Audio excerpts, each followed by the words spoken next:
First off, thank you for buying one of our bolt togethers. This is one of my favorites, being able to service it ourselves, in-house or at the track.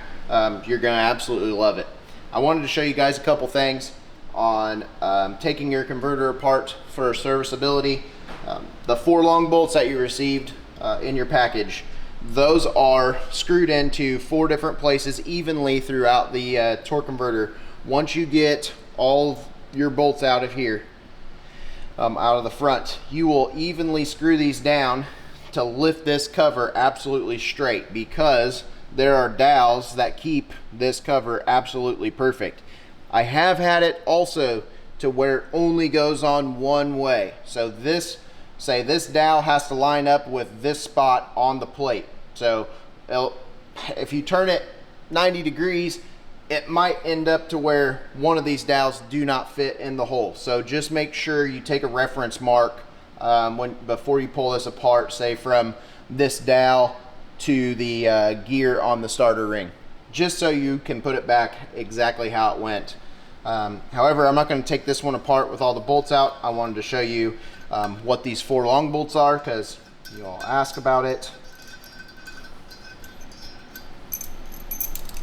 Those also help set down the plate evenly, so when you put it back on, you can loosen them and set it down absolutely straight, because this is a very tight fit on the machining, and sitting it down by hand normally does not work because you're not perfectly setting it flat. So do not beat it on with a hammer. It will drop down when it's ready to go. So when you pull your cover open, this is what you will see. Obviously, the lockup face on the front cover that you just pulled off is what this friction will ride up against. You want to make sure that face is absolutely perfect. If you got some heat spots or something like that, you can always take say like a wire wheel on a drill or something like that and just get that thing back. You don't want anything that will gouge the material. You want to polish, basically. Get that heat spot and stuff out of there. Just make sure you can feel it with your hand. Everything feels good. That's going to be great. Same way with the lockup piston surface. If it gets heat soaked or whatever, we want to make sure that we have this clean. Obviously, these are your frictions. That's going to go double-sided floater plate, and then double-sided again. Okay. If you have a rattle, you'll want to make sure all of these springs in here are tight in the bore and none of them are broken.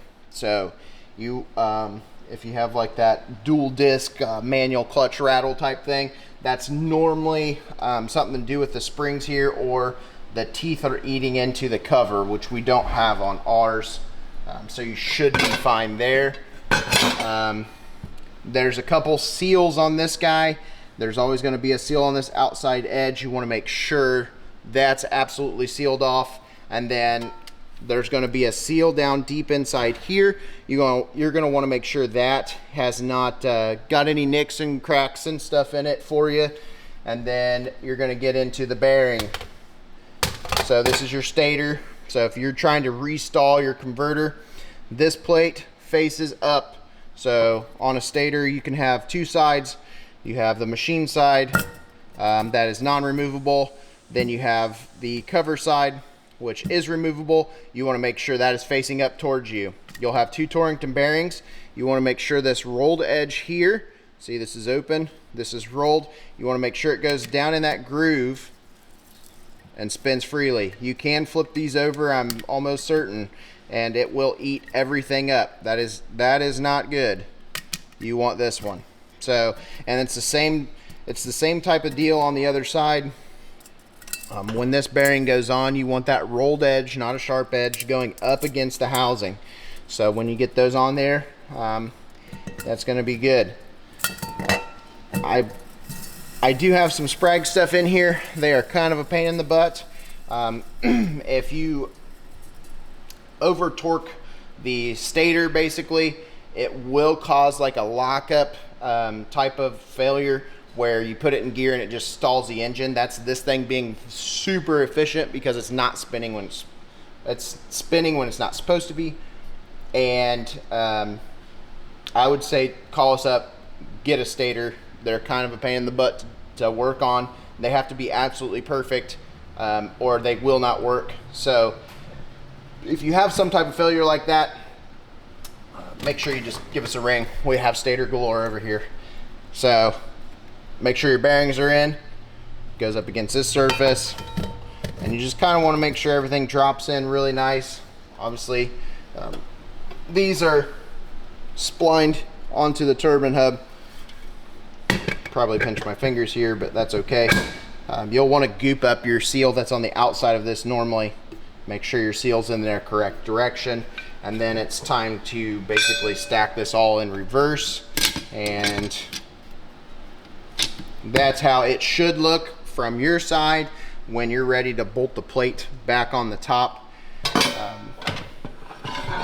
These little bolts out here go down to, I believe, 18 foot-pounds. Make sure you tighten them down like a tire evenly, mark them, make sure they are very tight. There is an O-ring seal between this surface and the face of the converter.